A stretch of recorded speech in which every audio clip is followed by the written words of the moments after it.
We continue our reading of Lest We Forget, a daily devotional by author George R. Knight. Today's reading, December 23, The Why of Success, Part 2. The kingdom of God is like a mustard seed, which, when it is sown on the ground, is smaller than all the seeds on earth. But when it is sown, it grows up and shoots out large branches so that the birds of the air may rest under its shade. Mark 4:31 and 32. One factor that makes a movement successful is that it makes sense to both those inside and outside of its borders. Here is a point at which some millennial groups have a problem. After all, apocalyptic movements tend to attract two personality types.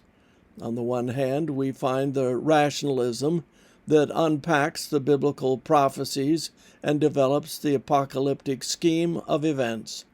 On the other, congregate the emotional types that gravitate toward the excitement of the apocalyptic expectancy and often dive into fanatical, irrational extremism.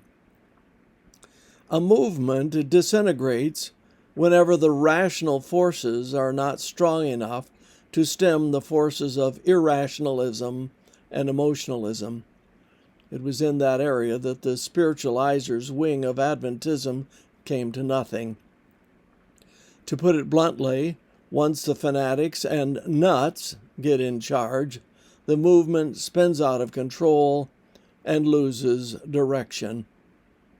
One of the strengths of Millerism was its rational development of its central doctrine. That element drew believers to its cause through its very logic. Millerism, at its best, however, also made room for religious emotionalism. But that emotionalism ideally took place within the bounds of a rational approach to life.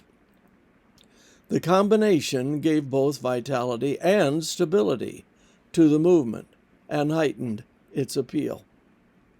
Seventh-day Adventism has partaken of the same balance, although at times it appears to wander too far toward the purely rational pole.